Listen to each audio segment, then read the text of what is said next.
walked up to the gun counter, had my little wad of cash in my pocket, and I looked at the guy and I said, I want to buy a Remington 700 BDL DM Deluxe. I want a Redfield Golden 5-star 4-12 by 40 scope with an adjustable objective, and I had it all laid out. I knew exactly what I wanted. I had it right down to the penny. I had exact change for everything I want. Dies, projectiles, brass, powder. Dad told me what I needed for it, so that's what I priced out of the catalog. And the guy looked at me and said, you're too small to shoot that. Welcome to the Wilderness Wavelength Podcast. We're here. We're ready to roll again. It is the Wilderness Wavelength Podcast. I am your host, George. Co-host Scott Sunderwald here. Welcome, Scott. Yeah, hi, everybody.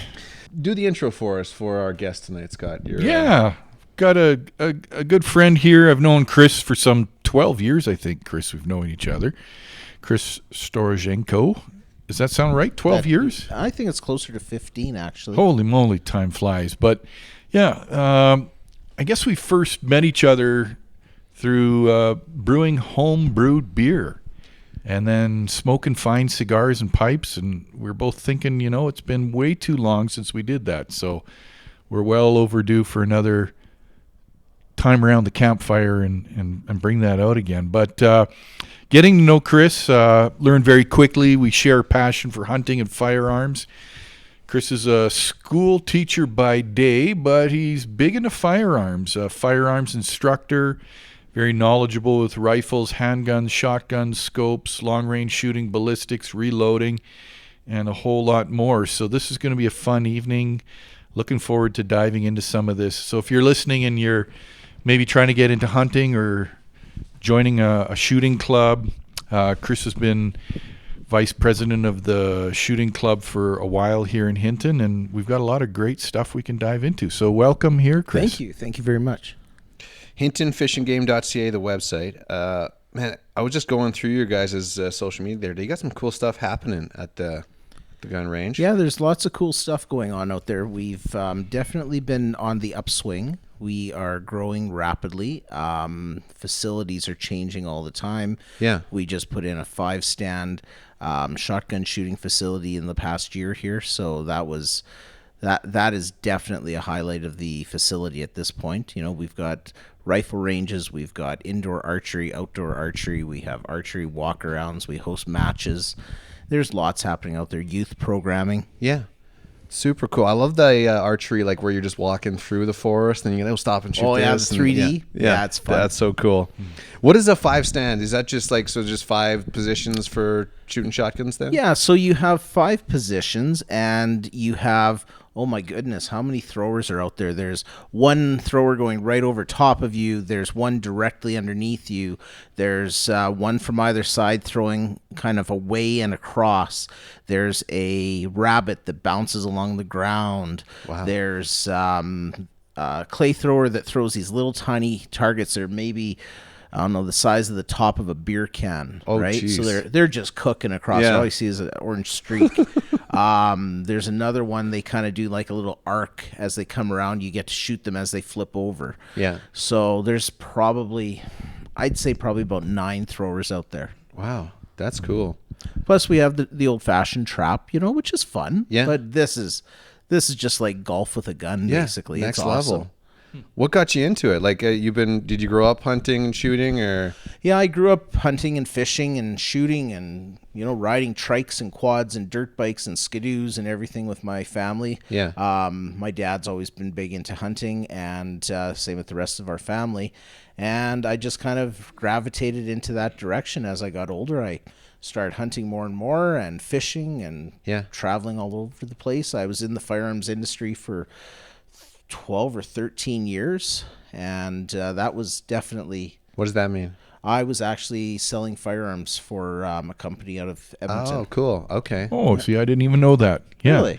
Yeah, and you've been a firearms instructor for quite a few years as well, right? Yeah, I instructed for quite a few years. I was at one point the youngest firearms instructor in Canada. Wow. Really? And I haven't done a course for a few years now. I've been too busy with work and whatnot and Yeah. family, but So that's all federal, right? That's to get into it. it is. Is Yeah. there But a lot it's of also red? provincial, right? So Okay. depending upon how you're looking at it, if you're looking at the rifles and whatnot, that's 100% on the federal side, but the handgun side is administrated through the Alberta Firearms Office. Oh, okay. Is there a lot of red tape to become a firearms instructor? Is that a long process to get certified? And Yes and no. If they're actually looking for instructors, it's not too bad. You can apply. They usually look for people that have law enforcement backgrounds.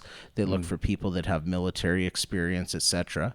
That being said, that doesn't restrict to those areas. Those are just the people that generally start to move in towards that.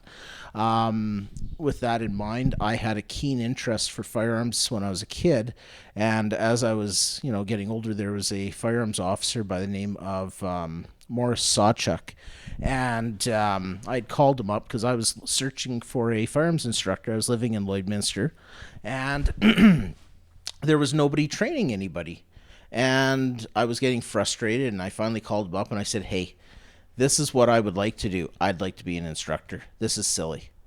And he said, "Well, if you want to do it, this is what you need to do." So he gave me all the information, and I just went after it. And between a fellow in Edson by the name of Howie Johnson and a fellow out towards Lloydminster who was a fish and wildlife officer, his name was Earl Dodsworth, kind of a neat fellow. They got me certified, and off I went. Wow. that's cool. So back to the Fish and Game Club. How many members would there roughly be in the Hinton Club, and what is the attraction to join the club? Are people, sighting in their rifles, or is it the camaraderie or the special events? What's the draw there? So as far as numbers go, our numbers are always up and down. I'd have to look and see what the actual numbers are at right now. This year I know that numbers are down a little bit. It seems like people are kind of, hurting for money this year. They're not really spending that extra money, so they're not paying for the membership. So we'll see those members back come, hunting season. So within the next month and a half, 2 months, we'll see the memberships just skyrocket because everybody wants to sight in their rifles. As far as the draw to the club, there is the club portion, where you have the camaraderie, you have the social side of things, but it's also the facilities. You go out to a range and you need a place to shoot. We live in the great province of Alberta. There's lots of places to go and shoot around here. You can go and shoot on Crown land, but you're shooting on Crown land. You're not actually sighting in a rifle. If you want to be sighted in, you want to be on a bench. You want to have a known range that you're not guessing how far you're at. That said, there's also the archery side of things. Our club has a huge draw for archery. If it wasn't for the archery out there, it would just be a small little rifle range in the middle of the bush. And as far as the sighting in the rifles and the long range shooting, we want to get into that tonight for sure. But how long of a range do you have there? What's the maximum distance? Officially, the last target board is at 500 meters. Wow, that's great. Can you hit something 500 meters, Scott? Yeah, well, I've taken deer at 400, and my son took a deer at over 500 to a doe at twilight.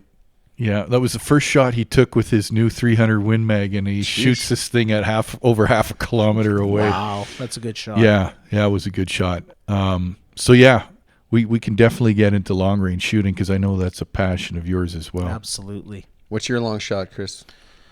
Oh, on an animal? Well, yeah.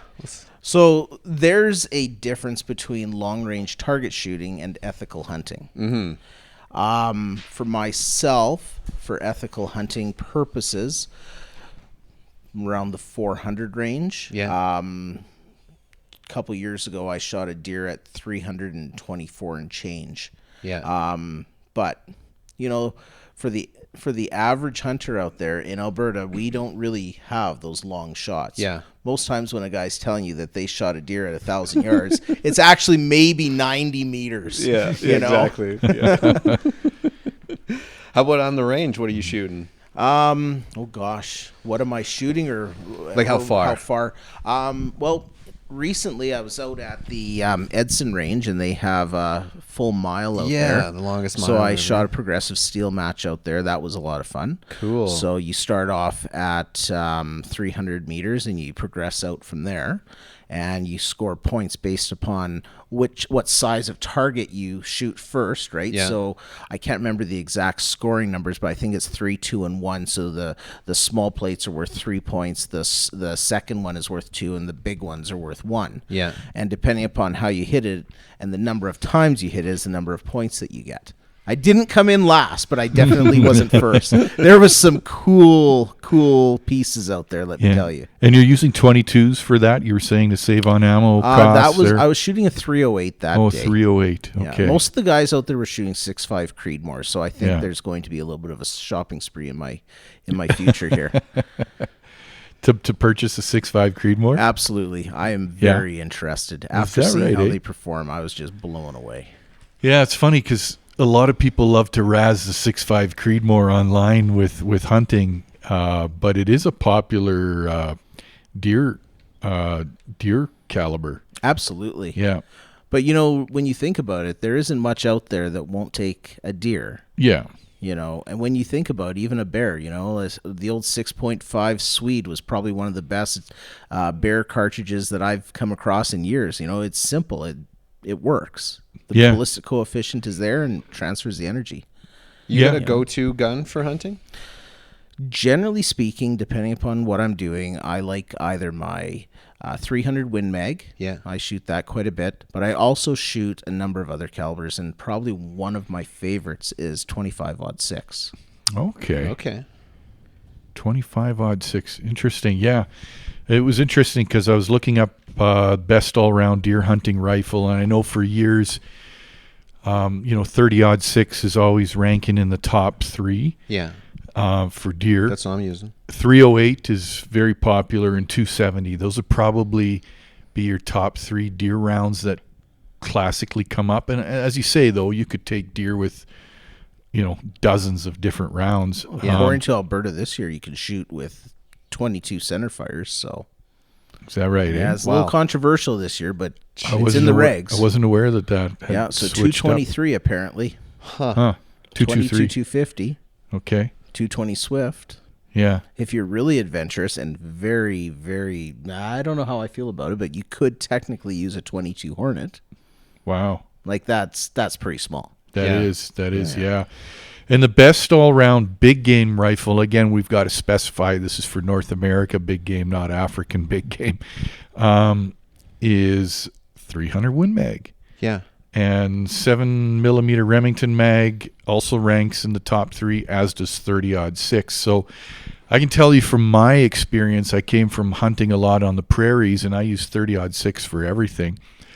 But when I came here in the Northern Rockies, the spruce is so thick. Yeah. Like if you're in that thick white spruce, black spruce, or in the muskeg, and you do a good lung shot on a big game animal, and it still goes 200 yards, and maybe there's no exit wound and no snow, right?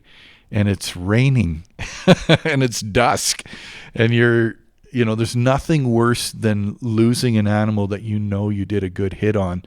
So I actually shifted to the 300 Win Mag for more of that knockdown power.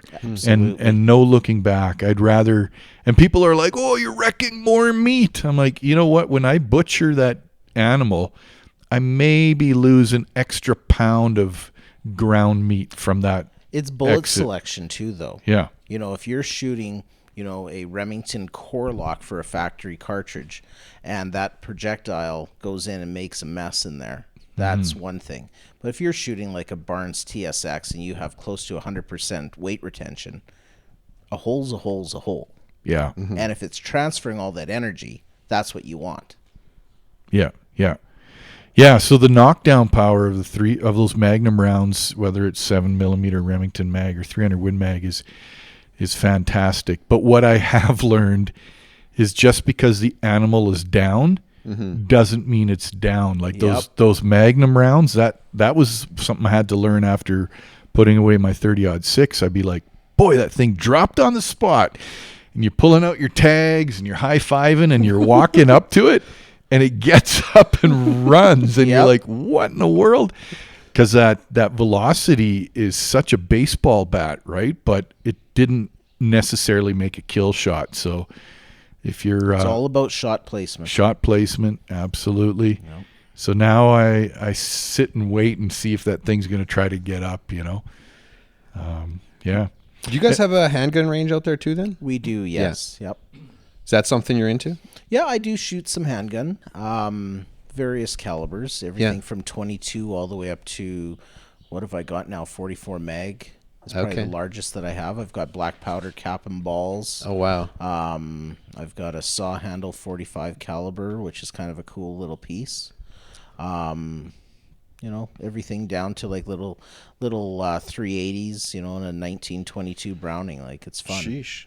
I'm assuming you have quite the collection then. Not as much as I had before the gun ban came on. I kind of dumped a whole bunch before the gun ban. I thought, I don't want to get stuck with everything. Yeah. So. Do you have some pretty, like, some guys that are coming out there with some pretty, not illegal guns, but maybe like, guns you're not using for hunting? As far as what, sorry? I'm just like curious of what, like the guys that are shooting 500 yards, like, are they coming out with maybe some more like semi-automatic sort of things? For the long range crowd, you're not really looking at a semi-automatic. You're usually shooting a bolt gun. Okay. Generally going to be a heavy barrel. Yeah. Often with a brake. Unfortunately, in this wonderful country, we are not allowed to have moderators, so that kind of sucks. So put your earplugs in. You see a lot of guys now starting to get into chassis rifles. So MDT is a big company for chassis in Canada and the United States. What's a chassis rifle? So a chassis is basically, for all intents and purposes, a aluminum-based stock, if you will. I'm using the word stock just interchangeable with a system that you can put your rifle into. Okay. It bolts into a solid metal chassis, if you will, just like your vehicle has a metal chassis and everything bolts onto it. Same idea. You generally get more adjustability, so you can have a fully adjustable buttstock on it. You can interchange parts on there. It adds a little bit more weight and stability. You can have ARCA rails, M-lock, you name it. And we talked about best deer gun and big game. For those who are looking for something with a little less recoil, wanting to get into hunting, they might be younger, teenagers, or sometimes women don't have the body mass or the strength to handle the recoil. What would you recommend? Based upon what I've been looking at lately, that 6.5 Creedmoor I think has a lot of merit. But there's one thing that I can't stand. If somebody says, "Oh, you're a small person, you can't handle anything more than a 308." I've seen a lot of small people shoot some pretty big calibers, and it's all in what you're interested in. It's like buying a vehicle. If you're going to buy a vehicle and you're not interested in it, you are not going to drive it. Yeah. You need to find the thing that you're going to be interested in, that you want to shoot, that you're passionate about. So back when I was a kid, I was quite a small frame child, and I was about 12 years old. Went into, at that time, I don't know if you remember the store or not, Frenchy Baratos. Do you remember that store? It became Wholesale Sports. Oh, okay. Yeah. So anyway, walked in there with my dad. I had a wad full of cash. I knew exactly what I wanted to buy, and walked up to the gun counter, had my little wad of cash in my pocket, and I looked at the guy and I said, "I want to buy a Remington 700 BDL DM Deluxe. I want a Redfield Golden 5-star 4-12 by 40 scope with an adjustable objective," and I had it all laid out. I knew exactly what I wanted. I had it right down to the penny. I had exact change for everything I want. Dies, projectiles, brass, powder. Dad told me what I needed for it, so that's what I priced out of the catalog. And the guy looked at me and said, "You're too small to shoot that. You can't shoot anything but a 270 at most. Should shoot a 243. Two calibers that I want nothing to do with, only because of that." Yeah. 243, which is a great caliber, and 270, which is probably, arguably, one of the best hunting calibers ever created. Yeah. Especially for Western, North America. Yeah. And I know guys in Africa that have shot tons of plains game with 270. That being said, because that guy said that, I was like, yeah, no, I'm going to shoot a Magnum. Good talk. Yeah. Walked into the next gun store, few blocks down, bought everything I wanted, looked at the guy, handed him my list, and he says, yep, no problem. Where's your dad? I said, he's over there. Dad waved, got everything set up. Dad walked over. They wrote his license number in, walked out with my rifle, went and shot it that afternoon. Wow. And I still have that rifle sitting in my safe. Cool. It's interesting, these guys behind the desk, because when I bought my Tika T3 300 Win Mag, I had the same response from the guy. He's like, that thing is going to kick like a mule. You're gonna bring it back to us in a week. How many shots do you need? Yeah. And, I put a limb saver on that thing. It's fine. Yeah. I don't feel that it kicks really any more than a shotgun or a 30-06. And It's a different recoil. When you're hunting too, and I'm sure you've all experienced this, is you don't even hear the gun go off. You're so focused on your game. You get that soreness and the bang and the shock when you're doing tons of target practice. That's when you develop those flinches. But I find when I'm hunting, I'm not even thinking of that firearm going off. I'm so focused, right? Absolutely. But yeah, to go back to the lighter rounds, my daughter was using a 243 this past year and did really well with it.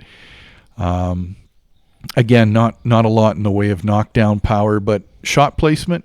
I mean, if you can shoot a deer with a bow and arrow, you can shoot it with the 243, right? Absolutely. Just put it in the boiler room. Yep. 270, 6.5 Creedmoor, and 7mm 08 Remington. I'm not familiar with that one. Have you? Fantastic cartridge. Yeah. My cousin, her son actually just got a 7.08 a couple years ago. He just passed it down to his sister for this year.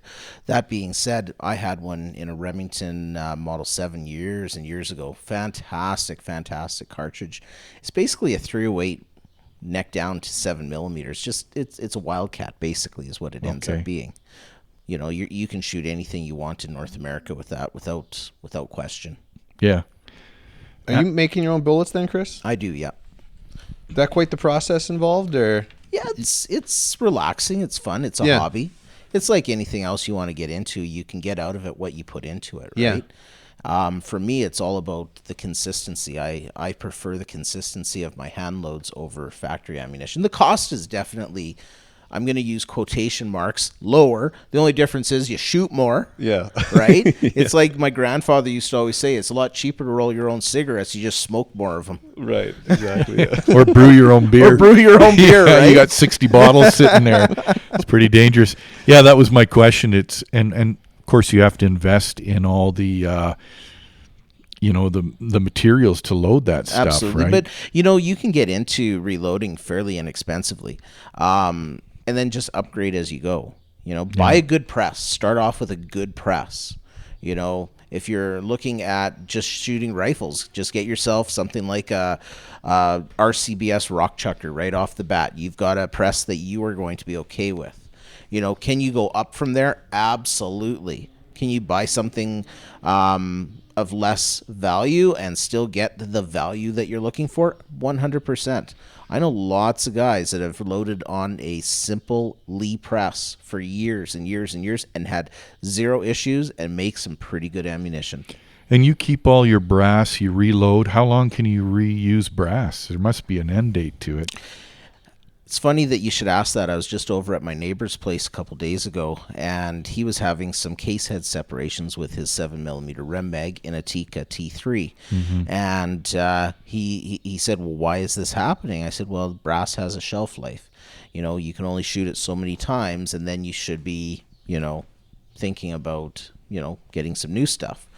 And so reasonably in a Magnum caliber, so you're talking 300 Win Mag, 7mm Rem Mag, myself personally, I'll reload those cartridges anywhere between 3 to 5 times, and then I just put those aside and I'll get some fresh stuff to work with. It's not to say that you can't go further, but then you've trimmed them a number of times already, and when that brass starts flowing out and you're dealing with those pressures, for the little bit of money that you're putting out for some new brass, it's kind of worth it, right?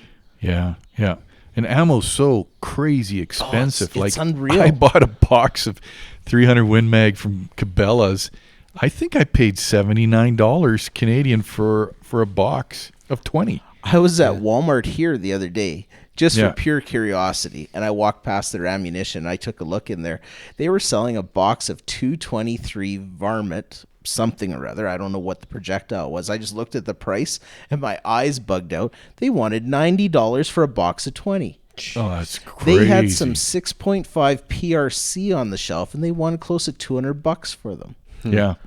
You know, when I bought my 338, 378 Weatherby mag, I was not even paying that for a box of that stuff back in the, this is going back probably, 15 years ago, 16 years ago. Yeah. But at the same time, there's no way that ammunition has gone up that much.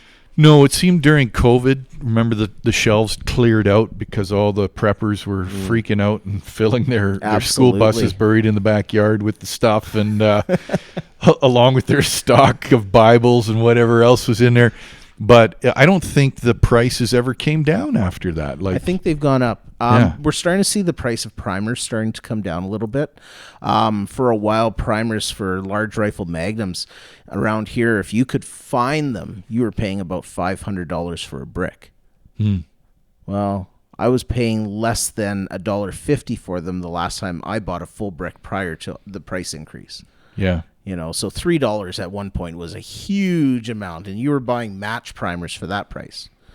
You're not touching it for that price now. No. George, are you buying more than a box hunting season or? Yeah, a couple, probably 3 boxes. Okay. Yeah, just for targets and. That adds up. Oh yeah, you're $200 in pretty quickly. Mm-hmm. Yeah, it doesn't take much. Yeah. Do you find like most people at the range are like making their own shells, or is it? I think the vast majority of people purchase Yeah. factory ammunition. There's a handful of people that are still reloading. Most of the reloaders that you see are the older crowd that have the time to spend on it. That being said, there are a number of younger guys that are starting to get into the new Wizzy calibers, whether it's 28 Nosler or 6.5 PRC or 300 PRC or whatever the case is, and getting factory ammunition for that's a little bit tough, so they have to reload. Okay. Yeah. No, that makes sense. So while we're talking about costs, people are going to be listening here and saying they want to get into it. They don't want to break the bank. What would you recommend for a hunting rifle on a budget? Would you go used? Would you go with one of those cheap Savage packages? Some guy's listening tonight. He's 16 years old. He wants to get into this. What would you recommend? The best piece of advice that I can give anybody is to buy the best that you can afford. If you buy the best that you can afford with the idea that later on, if you wanted to, you can upgrade something about it to make it into what you want it to be, that's fine. So those Savage package guns, great value. They've gone more people out in the field shooting and hunting than, anything short of a military surplus firearm. Right. That being said, there's nothing wrong with buying good used. Just make sure that you check it out.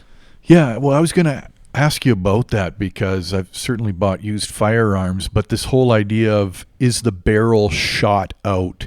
I mean, is that a myth or is that a thing? Like, can you shoot out a barrel, and what things should you be looking for in a used firearm? Like, obviously you want that bolt to be locking nice and check the rifling, make sure it's not pitted, but what are things you're checking out for that? Quite honestly, in a hunting firearm, the chances of the barrel being shot out are very slim.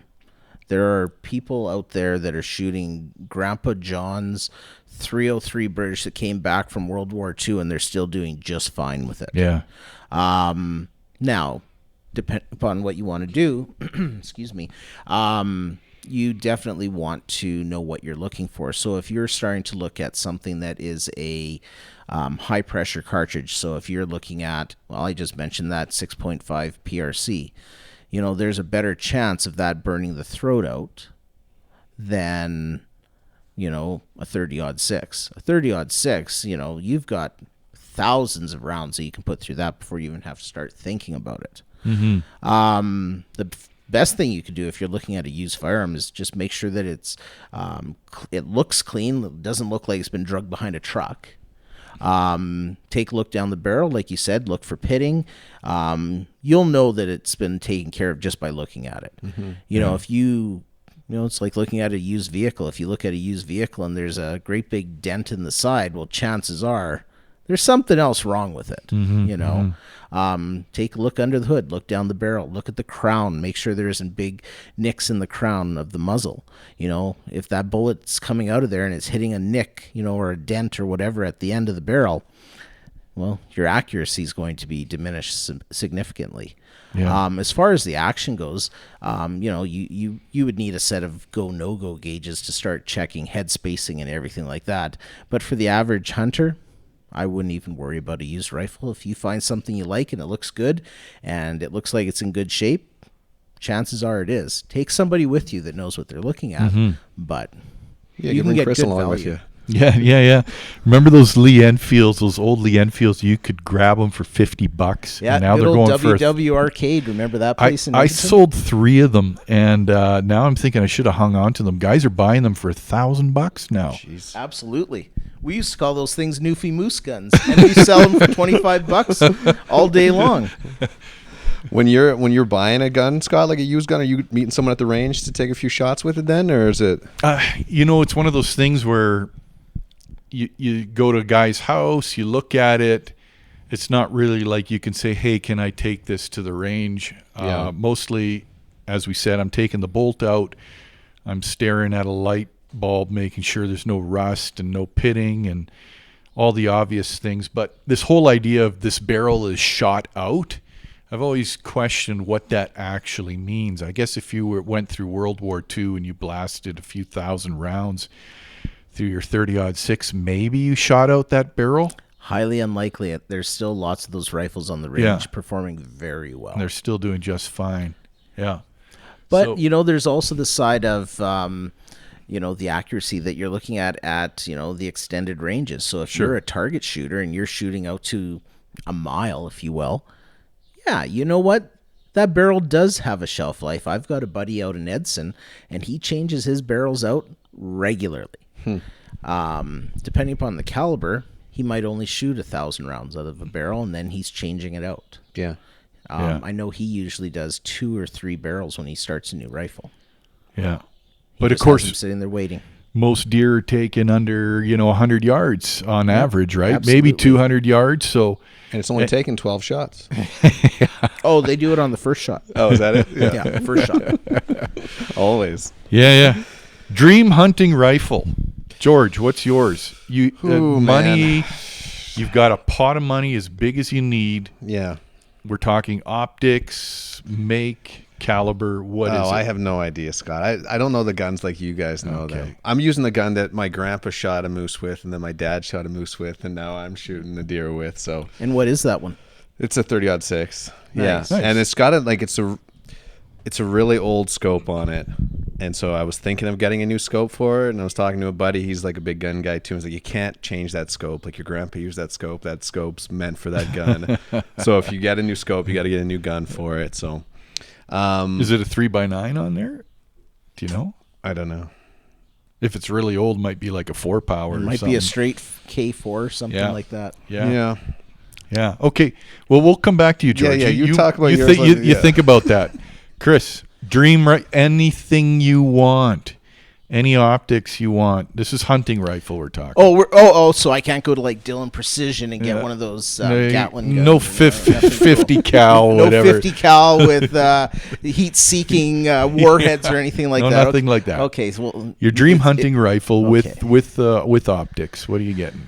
Oh, George is paying.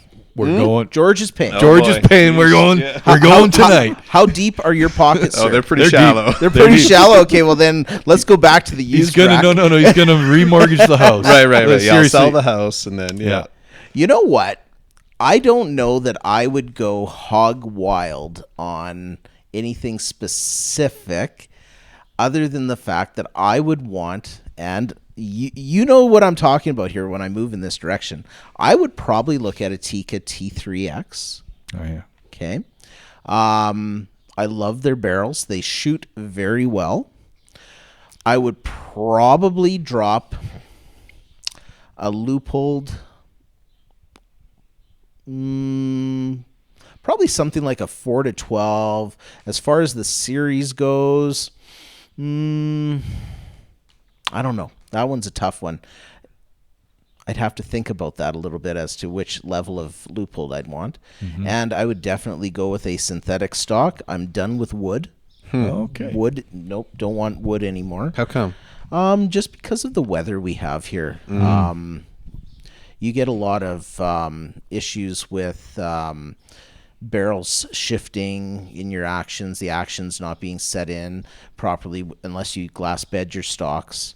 Whereas with a synthetic stock, it's the same today as it is tomorrow as it is from 5 years from now. As long as it's torqued in there and it's pillar bedded, you're good to go. Interesting. Okay. And stainless steel. Stainless steel. Yeah, I have regrets that I didn't go with the stainless when I could have, just because of the rain and snow. Absolutely. But yeah, for me, it's funny because I have a number of synthetic stock rifles, and for my dream rifle, I would go walnut just for the romance of it. Oh, if we're doing that, let's go to a Weatherby here for a second. We're going to go laser mark. You know, let's get something pretty. Yeah, if yeah. we're talking about something you're actually going to use. Yeah. You know, I don't particularly like buying safe queens. You know, something that just sits in the cabinet and doesn't go out. That's almost cruel. That's all my gear. I use it. Absolutely. Got to use it. Yeah. I'm going Seiko, which is basically a high-end Tika. High-end Tika, and I don't know that it's any more accurate. It's just the rich man's Tika. I'm going Seiko 300 Win Mag, probably a beautiful walnut stock. I'd probably stay with 300 Win Mag. Oh, yeah. Can't go wrong. And the German in me, I'm going Zeiss Optics.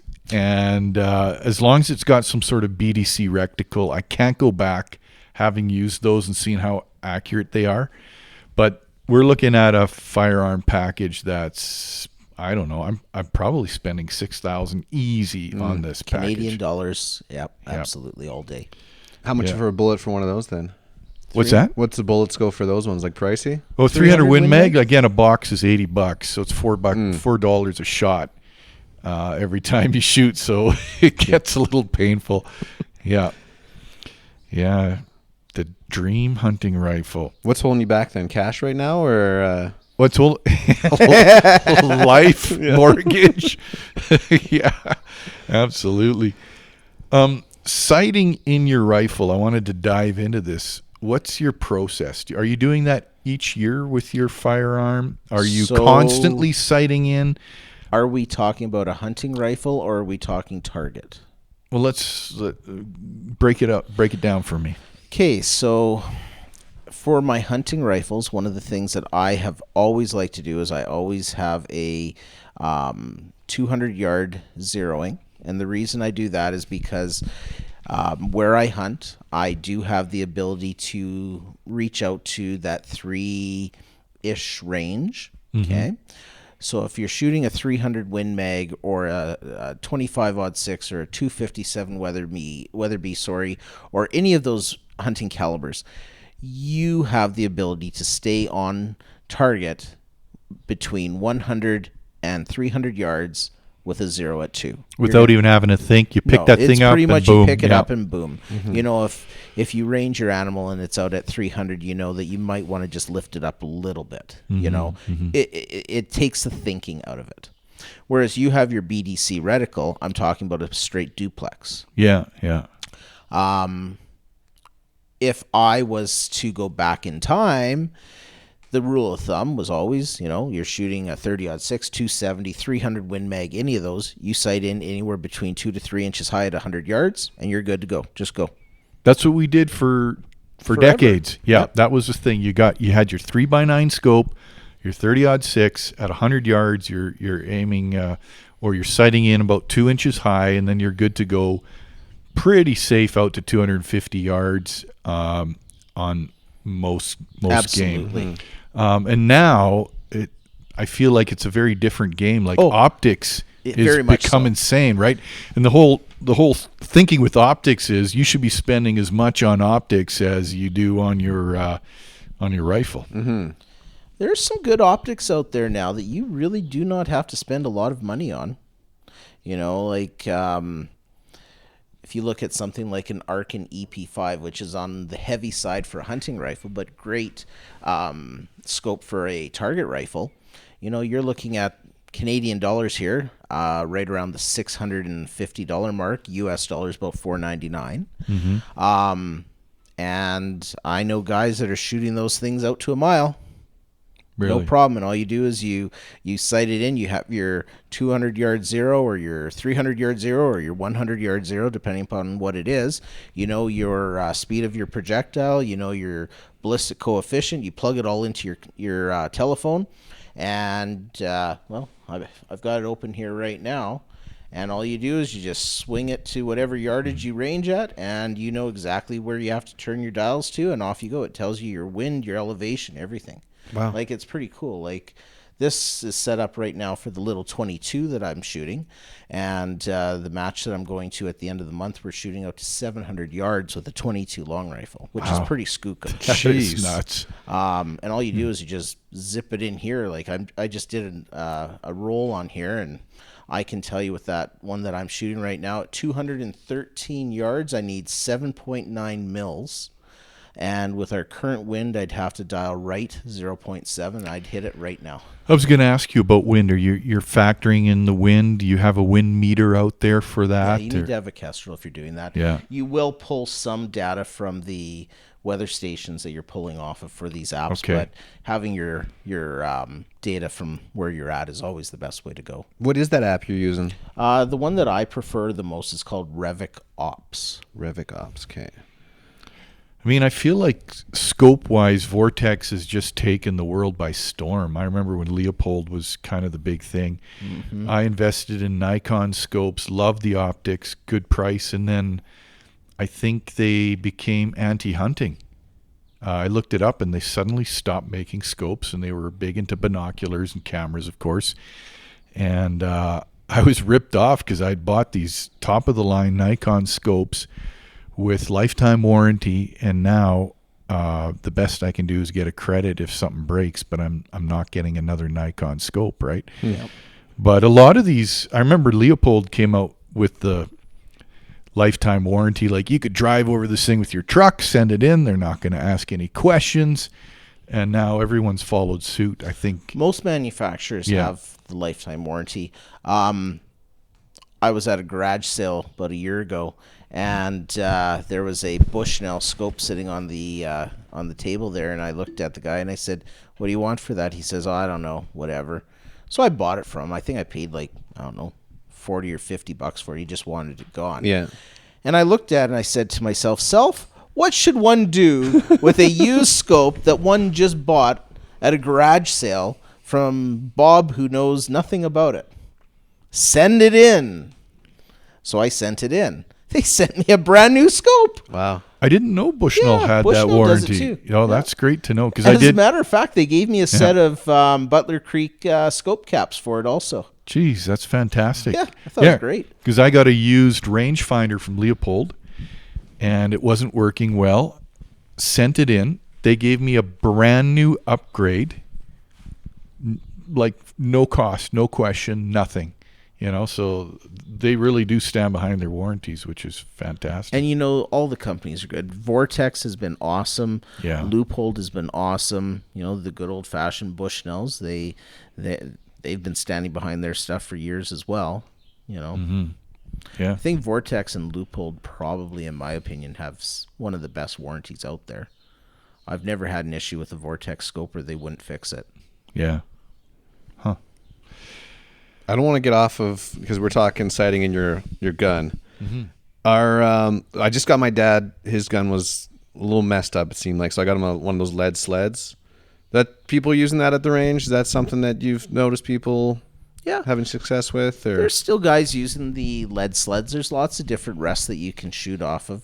The best rest that you can find is the one that's going to be the most steady for you. I prefer the Benchmaster. I shoot off of a Benchmaster when I'm sighting in. But there's absolutely no reason that you cannot sight in accurately with a bipod or a sandbag or whatever. It's all about stability. So if you're shooting off of a bipod or a sandbag, have a rear bag behind it so that you're not moving around as much. You know. what are the, like, I'm curious about some of the cool toys that people have nowadays. Like, is rangefinders a big thing? In the hunting crowd, definitely you will see rangefinders out there. If you're at the range, you know, you've got known ranges, so you really don't need that.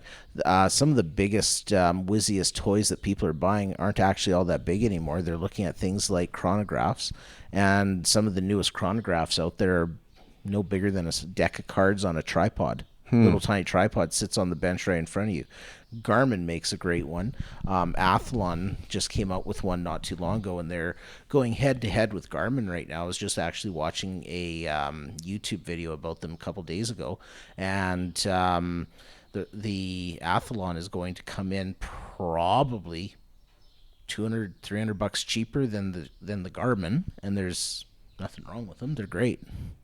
Yeah. So You mentioned the tripods. I'm a firm believer in the shooting sticks, you know, and I have two that I take. I've got my Lucky Willow, which is a 6-foot tall willow stick with a slingshot at the top. that's because you're only 5 feet tall, right? Yeah, exactly.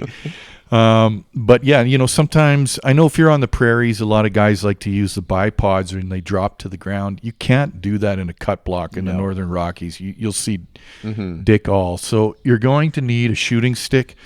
So either cut the Lucky Willow for nothing, and I've taken deer at 250 yards on a willow stick, or I bought the Jim Shockey tripod, and my son took a deer over 500 yards on that thing, and the tripod is just rock solid, and you squeeze that trigger, it'll drop down and form to whatever the ground is around you, so you can be sitting, kneeling, standing. Fantastic. And you know, I think when I was younger, I was like, well, it doesn't seem so macho, you know, getting the help of a stick. And now I'm like, I owe it to the animal to take the best shot I can, whether that's leaning against a tree, shooting off a stick, right?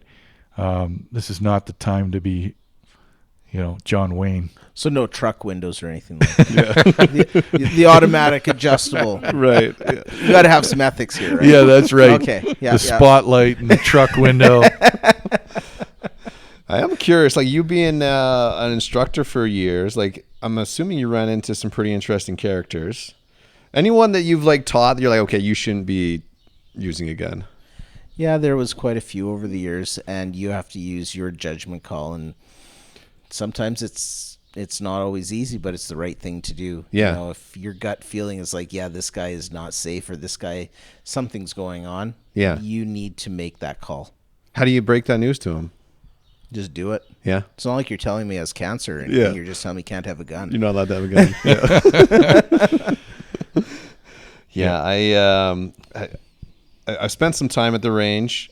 There's characters out there. Like, I'm assuming, like, you, like, being out there regular, you get a chance to use some pretty, like, people letting you use their guns. Like, you got to try this one out, try this scope out. I just got this new gun, try shooting it. I think for myself, I really do not like to shoot other people's stuff. Oh, really? Only because over the years I've seen stuff blow up because I do not know what they're putting in it. You know, and it's always made me kind of antsy, you know, and I just it makes me uncomfortable. If somebody would like to shoot something that I have, if you want to try it, go ahead. Yeah. You know, but I'm going to be right there. Yeah. But there's a lot of responsibilities in letting somebody else shoot your stuff, especially if you're hand loading, right? Yeah. And shooting somebody else's hand loads, like, you know, or I don't know. It just makes me uneasy. No, it makes sense. There's a rule in rock climbing: don't let anyone ever use your rock climbing gear. Your life depends on it, and the same with archery, especially. Like, people can fidget with stuff, and I can see the same with firearms. I'd like to segue to handguns for a second, and for all our American listeners, us poor folk north of the border are not allowed to carry sidearms. And It's a very sad thing. it's a sad, sad thing. It's not in our Constitution. And I know most Canadians would say, well, why do you need a handgun? Let me give you a couple of reasons. I wish we had an application process where we could make a case for it. When you're in the Northern Rockies, I've had bears come to my tent at night when I'm sleeping solo, and you can hear them breathing on the other side of the nylon, clashing in your pots and pans, and your bear spray point in time is worth seasoning, nothing. man. Yeah. You're in the tent, so you're not going to do much with your bear spray. And I know it's rare, but we have had attacks like that. But a 44 Magnum would be nice to have on the hip, and I would be very happy to go through the training process, the certification, the application, to be able to carry something like that, but we're not allowed to in Canada. But for you Americans listening, we are allowed factory stock shotgun Coachman double barrel shotguns, and I've posted mine, and they're like, that can't be legal. I'm like, that is legal. Yeah, there's some stuff out there right now that makes you wonder. And the mare's leg. Yeah, I've been looking at those 44 Magnum. Have you guys shot mare's leg before? No. you can actually get a holster for that and carry You that can. on your hip. You can. They're like $1,500 even used. They're stinking expensive. They've really gone up. They were only Yeah. like $500-$600 when they came out originally. Yeah. And that's shotgun? No. Well, you describe it. It could there. be a 45 Colt, a 4440, a 44 Magnum. Can't remember what other 357. I've seen them in 22. Yeah. So picture an old John Wayne Western, and the guys cut the stock down on And his- the barrel down. and the barrel Okay. down. Yeah. And I mean they do kick like a mule.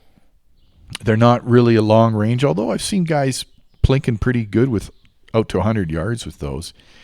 And I think the overall length is 20. Yeah, it'd be about that. 220. Yeah, it's not somewhere much around more there. than that. Yeah. 18 and a half is kind of the magic number we have to worry about up here. Yeah. So, I mean, that's as small as you can get. Throw it in your backpack, keep it in your tent type of thing. But But you can still own a handgun and take it to the range and shoot it. right. Yeah. But, that handgun was designed to do a heck of a lot more. Yeah. Yeah, someone rips you off at a card game or You know, when you think about the responsibility that comes with carrying a firearm, there's a lot of responsibility that you're accepting. And when I was working in the firearms industry and I was traveling down to the U.S., I had a concealed carry permit from a couple different states. And I'll tell you what, for as much comfort as it brought you, there was always in the back of my mind, what if I have to use this? Mm-hmm. Do I really want that responsibility? And for me, target shooting, it's where I was at. I shot IPSC or IPSC, if you will, for many years. And that was fun. I enjoyed that. Would I want to carry one every day of my life? I don't know. Yeah, I'm not talking everyday carry. I'm just thinking those times in the backcountry. Oh, in the right? backcountry, absolutely. And I can see a need for it. And I am a proponent of bear spray. Bear spray works well. It's outperformed firearms in most situations, so I get all that. But I think there's an argument to be made for both, not one over the other. There's different situations where a firearm will outperform bear spray, and there are situations where bear spray will outperform a firearm. Absolutely. There's also the whole concept about being safe in the backcountry. You do not leave food in your tent. You put your food up and on a bear line. You don't leave your you don't brush your teeth next to the tent and spit your toothpaste right there. The bear's going to smell that and come in for it. Yeah. You've got to be smart about it too. And making noise is probably one of the best bear deterrents out there. If you're making enough noise and you're aware of your surroundings, you're 9/10 of the way there. Yeah, don't eat your smoked oysters just before you go to bed inside your tent. Yeah, don't do exactly. Chris, when you're comparing, you've been in the gun industry for a while, and like you're down in the States and stuff. Do you think Canada has the right amount of rules for people to get a gun? Is it too easy? Is it too hard? Or Are we talking about the licensing side of Yeah. things, or are we talking about the rules that are just silly? I mean, just like for like Scott was saying, like the 16-year-old kid that wants to go hunting, and do we have enough rules so that we're keeping those people safe, but also still make it, accessible enough? I think the answer to that is yes. However, I believe there are still people that shouldn't have them. Yeah. Obviously, like we were talking about earlier. The licensing process in Canada is a good process. The course is going to give you the basic information you need to be safe. There's no way that any course can teach you how to use every single firearm in the world, right? I hand you a 1911 versus a Luger, two totally different styles of firearm. Yes, they're both semi-automatic, but that's kind of, where things start to diverge. You've got a toggle versus a slide, and it goes on from there. That being said, the licensing process here, I believe, gets people trained, gets them aware, teaches people to be safe, helps people to know how to store their firearms effectively and safely. And storage of firearms is, critical. I was just reading a story from down, I can't remember what state it was in now, but this young kiddo found his dad's 22 and, went from there, right? Yeah. And, we don't have firearms laying around here. They have to be locked up. They at minimum, they need to have a trigger lock on them. You look at a restricted firearm, so a handgun has to have a trigger lock on it and be in a locked opeg case, bare minimum. So is that the right place to start? Safety is always the right direction to move in. Yeah, on the issue of safety, we haven't really delved into too many stories here tonight, but what are the most common safety mistakes you see at the range or during hunting? And do you have any adventures or misadventures that you've seen with firearms and hunting and safety? Because there's some Something real that comes to etiquette mind. on the range too. You got to be following and Absolutely. Yeah. Muzzle direction, muzzle control is a big one. Yeah. One of the biggest pet peeves that I have on the range is if you're going down range and you're checking your targets, somebody comes up, and they're pulling out their firearms while you're down range and putting them on the bench, getting them ready to go. Like, come on, guys, that's the wrong thing to do. It's Right. just not even polite. That in mind, etiquette comes from, somebody teaching you the etiquette. So if you're not taking a safety course and getting that etiquette through the safety course, what are you missing out on? You have a lot of people that get into firearms that have had zero experience throughout their lives. I was fortunate to have grown up with that. That being said, for the person who wants to get into, shooting a little 22 on the range, just having some fun, if they have never had the experience in their life from somebody teaching them how to do it properly, where else are they going to get it? It has to be through a training course of some kind. Do you guys have that then? Like so you buy a range membership and you show up there, like is there someone that'll show you the ropes the first time you're there, or can you request that, or how does that work? You can definitely request it. You, of course, will get a copy of the range rules, and you'll get a fob for the facility. And the first time you go out there, if you need somebody to come out with you, if you're not an experienced shooter, we will definitely provide that for you. There are a number of ranges in the province that require you to do their safety orientation before you're allowed on the range, which is not a bad thing, but a lot of the safety rules are common sense, and if you're not using that common sense, no matter how many training courses that you do, it's not going to solve all the problems. You can't fix stupid. Yeah. Yeah, one of the craziest stories we hear every year is somebody who got shot by a hunter who saw something move. And that one has never made any sense to me. Like, number one, what did you think you were shooting at? Did you know the species? You know, was it a buck? Was it a doe? All these things you should be looking at. How many tines on those antlers? But the fact that somebody would just see something moving in the bush and take a crack at it, and I don't know how people can get that trigger happy, but it happens, and people have died from that.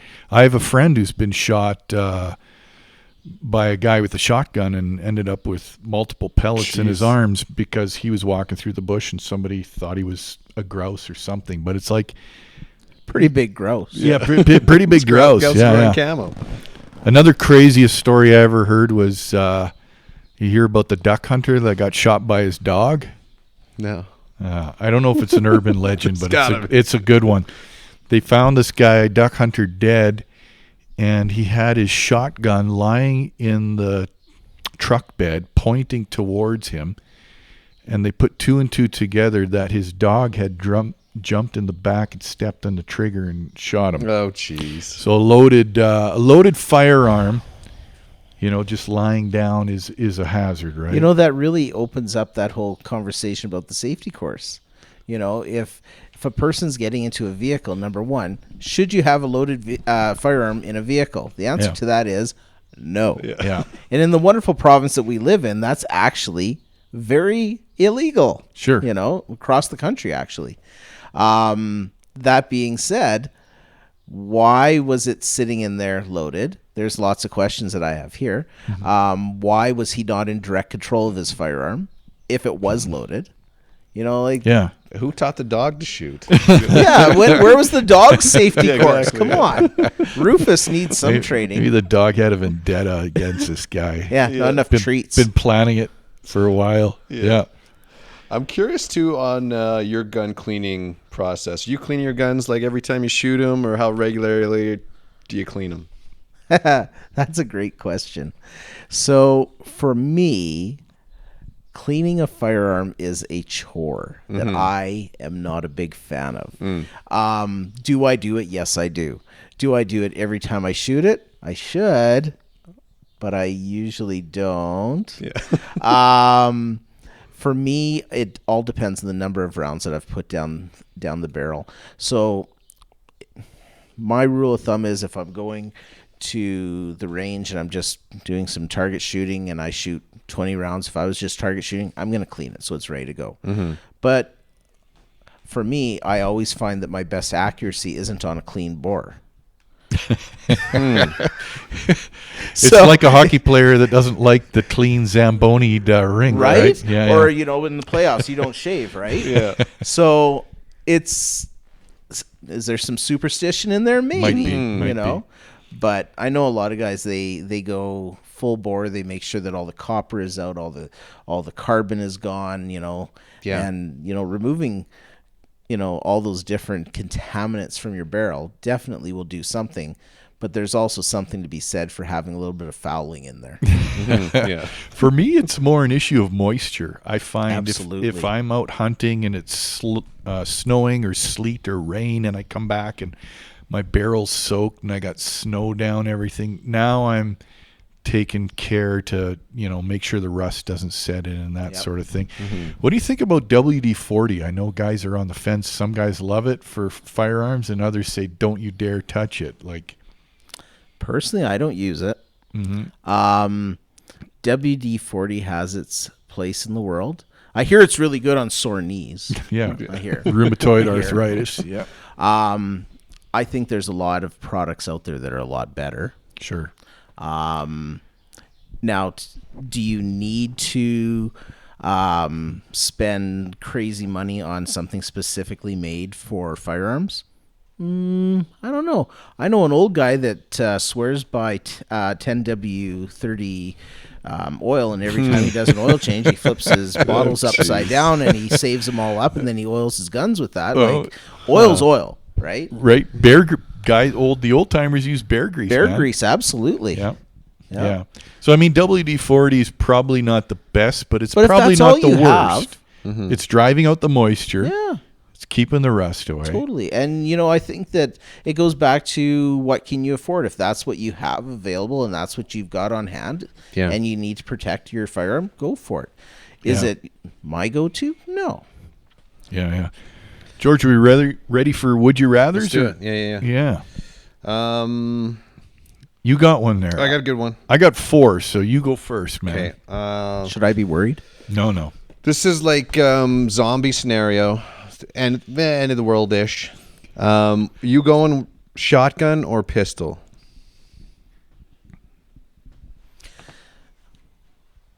I would probably go shotgun. Yes. All the way. Right answer. All the way. Yeah. Shotgun, but I mean pistol, maybe you're shooting like maybe you got a clip of 11 or something compared to 2. Shotgun's so versatile, man. I wanted to talk shotguns tonight because they're often underrated. Yeah. They can do everything. Like you can take a grizzly with a shotgun or a little chicken, and everything in between. And if you take the plug out, if it's the end of the world, you don't need to stick with that three in the chamber, right? I guess. Yeah, you're right. Yeah. Do a little modification on her. End of the world, nobody's checking your barrel. Yeah. Okay. I'd check. All right. I got 2 goofy would you rathers and 2 serious ones. We're going to do them all. What do you want to do? Let's go goofy. You want to go goofy first? Okay. All right. Glasses are on. This is a glasses. good one. Yeah. Would you rather only shoot iron sights for the rest of your life or only use optics, but they're always slightly off zero, but you can't fix them and have to compensate? Iron sights or optics that are off zero and you have to compensate? Iron sights. Okay. How about you, George? That's a tough one. I think I got to go iron sights too. It just feels like the optics. Like if you don't know, you could be shooting I'd go iron sights. Yeah. Really? Okay. Yeah, I wrestled with that one. I think I might go with the optics because if it's got to be like 6 but it might inches to the change. left. Yeah. Is it always 6 inches to the left, or is it? It's always 6. Yeah, it's got to be consistent, right? Okay. Yeah, but 6 inches to the left at 100 yards is not 6 inches to the left at 200 yards. Oh, exactly. Yeah. No, you So- have to fidget with it. And then you drop it down to 50 yards. Well, I don't know about you, but math sucks. Yeah. You're a teacher, man. Guess what? All right. Yeah, that's a tricky one. Okay. Next goofy one. Would you rather have to shoot in a competition with your non-dominant hand and eye or shoot in a competition using a 50 cal BMG without hearing protection? So you're either going deaf or you're shooting really bad, I guess is the outcome there. I shot with a buddy. I can't remember what gun he had, but we were shooting at a gravel pit a few years ago and didn't have hearing protection on. And it was like maybe 5 or 6 shots and my ears rang for a day. Oh, yeah. No, I think I've lost hearing because of bad Sorry, shooting. what was that? I can't hear. What would I do? But then you're shooting the opposite. Have you ever shot I opposite? don't think I could do it. It's like throwing a ball with your left hand if man. you're In right-handed. PRS shooting, we do that all the time. Really? Oh yeah, it's a riot. Just for the hell of it or what? No, it's part of the stage design, so you have to do it. Oh, I didn't know that. So it's a doable thing. It feels really weird. Yeah. Oh, yeah. Feels And gross. if you don't practice it, it's really weird. Yeah. The 50 sounds a lot more fun. You're just going deaf. You just can't hear anything, but there are upsides to being deaf. Yeah. There are upsides. Yeah. Okay. So you're on the fence on I'm that on the one? fence on that one. That's a tough one. Yeah. I'm saving my hearing. I'm going to shoot with the wrong arm. I think, yeah. Yeah, I you know think what? so. That makes sense. Yeah, I got to. I've never shot a 50. Well, I've shot 50 cal black powder, but that's different than That's a a 50 different cal world BMG. altogether. Yeah. I When had you're a shooting 50 the years 50 ago. cal, you need like a full mat in front of you too then? You don't need one, no. No. Is there like a fair bit of spray coming up or no? No. It depends on what's on the front of it, depending upon the muzzle brake. You just Okay. need to man up. Yeah, is that it? Yeah. You just got to put your big boy pants on. Oh, that's it. You got to make sure your action straps are on your Crocs. Right. Yeah. Full speed. Yeah. Okay, we got some more serious ones. These might actually have some relevance in the real world. Would you rather face a charging grizzly? Remember, they're running at 40 feet per second. They're moving fast. Scott has to bring that up every episode. Every episode, people don't know how fast they are. People think, oh, I can outrun that bear. No, you can't. Not even Usain Bolt can outrun the bear. A big, furry, turbocharged tractor with teeth. Oh, yeah. Yeah. Scary. Yeah. And claws that can disembowel you with one swipe. Are you facing this grizzly with your 12 gauge using a 1 ounce slug or double odd buckshot? Double odd buck. You got one shot only. Double odd buck. Okay. Double odd buck. 3-inch magnums. Good old SSG. Let's go. All right. How about you, George? I mean, I'm going with Chris on this one. I think like the slug, you got to be a little more accurate. He's running at you. It'll be very accurate. Yeah, yeah. I'm going buck too then. It's interesting though. When you look this up, most people say double odd buck's good for black bears, but they don't recommend it for grizz, or they recommend you alternate buckshot slug, buckshot slug. Absolutely. Yeah. In your chamber. Got a chance, not a chance. Got a chance, not a chance. But I think, getting a face full of double odd buck, 12 pellets on a 3-inch magnum round or something 30 to 32 caliber pellets? Yeah. I mean, that's got to slow you down. Yeah. Like, I've certainly taken big deer with that, and it stops them. Scott, I'm going to throw something in there. You were talking about bear spray, and we talked about making noise. Mm-hmm. You know the difference between grizzly bear scat and black bear scat? Tell me. Do you know? Yeah. Like if I took you out in the bush and said, oh, there's a pile right there, what is it? Yeah. Well, size, obviously. Yeah. Yeah. Well, what if it's a small grizzly? Yeah, true. Right? Or a big black bear. The size of the pile doesn't much matter. It depends on how many berries or whatever it happened to eat, right? You know what I'm saying? Yeah. The actual answer is that a black bear scat is going to be filled with blackberries of some kind, blueberries, raspberries, whatever. Grizzly bear is going to be filled full of bells and smell a little bit like curry. Like pepper. Yeah. Probably. Well, that leads me to my last would you rather. Would you rather face a charging grizzly with a 12 gauge or bear spray? Am I alone? Yeah. Oh, Is charging. So running and 40 making sure feet that a second. somebody is still sitting there at 40 feet per second. You needed and to I hear know it for again. a fact that I can't run 40 feet per second. Yeah. We'd be lucky to do 20 feet per second. Sprinting on a good day. I feel like on a full episode we're talking guns. I feel like I should have a gun, but instinctually I'm thinking bear spray is gonna divert him, whereas a gun, it'll annoy him and he might still keep coming. Statistically, firearms are 55% effective and bear spray is 95% effective. But there's a whole bunch of variables, right? Wind and everything. And it's not only that, too, but it's also the amount of training that you have with that particular firearm. If you have not used that firearm, no matter how effective that firearm is, if you are not capable of shooting that under a stressful situation, where are you? You're bear scat. Sure.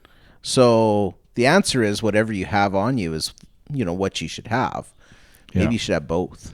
And what do the military say? You revert to your level of training. Yep, absolutely. So if you haven't trained to pull that gun fast and sight in fast, it's different than shooting off a bench at the Fish and Game Club. Absolutely. Yeah, it's a very different situation. You look at we live in an area with lots of tourists. The tourists all go and buy their bear spray. At the end of the tourist season, you see lots of bear spray for sale, right? Sure. That being said, how many of those tourists have actually had the training to be able to use that bear spray? Well, and what usually happens is they don't get the safety off. That's exactly They're so panicked, they're squeezing on the can with the safety on, which you can understand if it comes flying at you. Yeah. So those were my would you rathers. Yeah, good ones. I like it. You into archery too then, Chris? Like I do shoot archery. I haven't really shot a lot of archery in the last few years, only because I've been so busy with work. I still coach archery. I have an archery team at the school. Oh, cool. I've had kids that make the national team. I've had kids go off to the world shoots and whatnot. Wow. So that's pretty cool. I took, what was it, 20 something kids to provincials just a couple months ago, and they did okay. Yeah. Nice. Yeah. I got the wife a little recurve last year, the year before for her birthday. She wants to get out there and use it more, so I'm thinking we'll sign her up get her out on the range here. And Well, we have lessons out at the archery club here, Yeah. so Yellowhead Air Launchers, and we offer youth lessons. There's a ladies group that gets together on cool. a regular basis, and they think she shoot would love together that. and stuff like that. So definitely get her involved. because you guys got like the big room with all the 3D targets and everything in it. Absolutely, yeah. There's the 3D trail. There's the indoor archery. There's an archery league all winter long. They shoot 3D one week and paper the next week. They tend to get together and have social events. They'll do like potluck dinners and stuff like that. It's a really good Yeah. group. Cool. I got one last question here back to firearms. Having been in this industry for a while and the culture for a while, what trends have you seen change over time? Are you seeing new trends in the technology, Yeah. training methods? What's going on?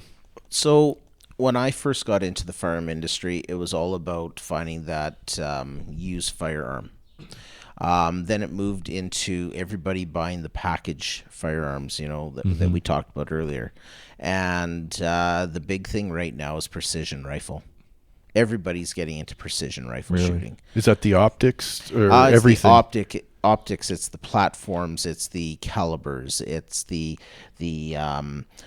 technology that goes along with it, as far as the ballistics apps. You're looking at a chronograph that's now something that you don't need to go and set a great big tripod up for and measure the distance that you're out from the barrel. And, heaven forbid you're shooting the chronograph, that's a thing of the past. Yeah, that would be bad. So is that because it's less about hunting and then more of a sport of target shooting?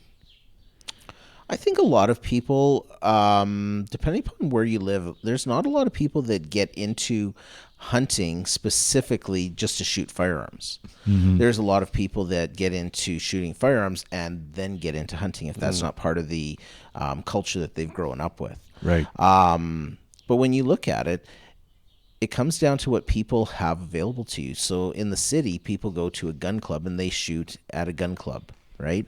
And oftentimes they have to travel a long ways to do so. And hunting, so let's just use something that's fairly local to us. Let's say that you live in Edmonton. You want to go hunting. You're traveling a minimum of an hour to 3 hours to go to someplace where you can actually That's hunt. a minimum, yeah. Yeah. That's Right? not including setting up your camp. And Yeah, like everything. anything that's within an hour of the city, you're on private land. And if you don't know who Farmer Joe Bob is, Yeah. you're not getting permission. Yeah. And to find crown land, you're definitely traveling that 2 to 3 hours. Yeah. Yeah. So is that accessible to all people? No. Traveling, 45 minutes to an hour to get to a gun club to go and shoot paper is definitely more attainable for most. Yeah. In your experience, do you got a favorite, like besides the Hinton Gun Club, do you got a favorite range you like going to? Yeah, I really enjoy the Hinton Fish and Game Club. Okay, yeah. It's called the Longest Mile, so they go all the way out to a mile, which is really nice. It's That's really, like down the Rob Road? yeah, it's Towards just Rob? down the Rob Road, and you turn off the Rob Road, you take the Y, and it's about, I don't know, what is it, about not even 5 miles down the road, 10 miles down the road tops. Yeah. Yeah, it's not bad. So from Hinton, it's maybe a 45-minute drive. Yeah. If you go the back roads, you can get there a little bit quicker. The Longest Mile. I want to check that out. It's actually really cool I range. think it'd be fun. Yeah. They have lots of tournaments out there, and if you're coming out that way and you want to shoot the long stuff, that's the great place to be. Yeah. Where are you going to shoot the 22s? So for the next 2 matches that are coming up, we're heading to Saskatoon.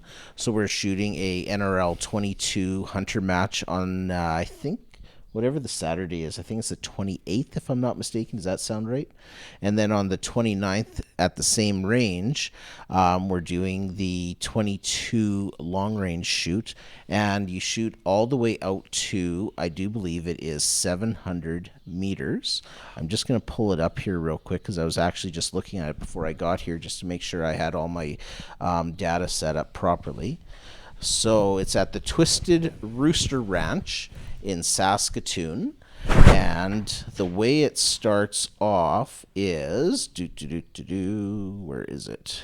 I just lost it.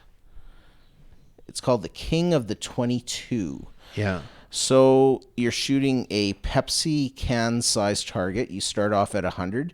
You progress to 135, 170, 205, 240 meters, 275, 310. Shooters will have to have 10 rounds to make 3 hits on each target in order to advance to the next target stage. The next set here, you're shooting at a 1/3 size IPSC precision target, and they're placed at 150, 200, 250, 300, 350, 400, 450, and same thing again.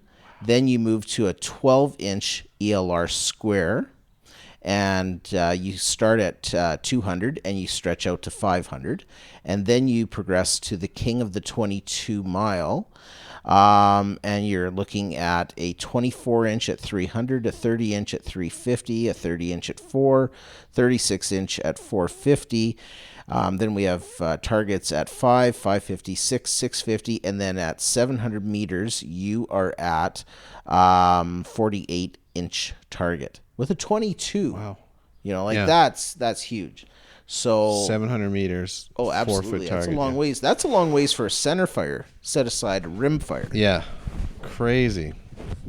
So I'm very excited for this one. Yeah. I actually have to do some work on my rifle that I'm shooting. I have to throw a 50-minute of angle base onto it just so I can get out to that further distance. Yeah.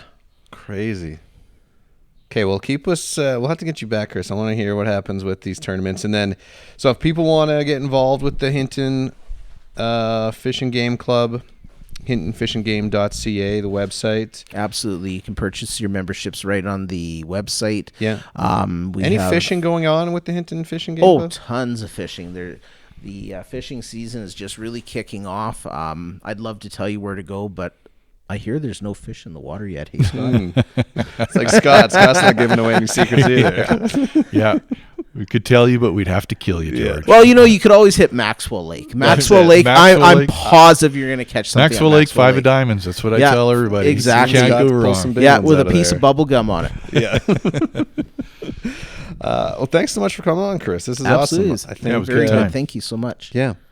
hintonfishandgame.ca. Scott, Northern Rockies Bushcraft. Yeah, I saw you had the grandson out shooting Yeah, I the was sling, throwing teaching the him to sling. shoot sling. Well, you were out there shooting sling with me a few weeks ago. So Oh, your grandson looks little like he's dialed in. 5-year-old, and at first he was like, "Grandpa, this isn't working." I was like, "You can't just pick it up and have it work right away." So he was practicing, and pretty soon he's hurling rocks further than a grown man can throw them. Yeah. A That's little so cool. little 5-year-old, right? Yeah. And that was within less than an hour. Yeah. So What age is your grandson shooting a gun? what's legal? Within arm's reach, you could have him shooting right now. Well, there you You just go. have to be in direct control. Yeah, you go. we'll have to do it pretty soon. He's already very good at bow and arrow. Yeah. We do target shooting all the time with bow and arrow, and he's amazing, little 5-year-old kid. So yeah, start him young. Cool. Yeah, my dad just said he got a gun from some guy in Rob that was getting rid of a bunch of guns, and it's a small, I can't remember, it's a small 22 though. He's like, I'm going to give it to Casey when he's a little older, so Nice. Yeah. we'll be out there. Mare's leg. Yeah, yeah, yeah, exactly. Yeah, cool. Okay, well, if you guys are listening to this, whatever platform you're on, drop us a review and send in your questions to wildernesswave@outlook.com. Cool. Thanks, Chris. Thanks, Scott. Absolutely. Okay. Thank you so much. Cheers. Wilderness Wavelength.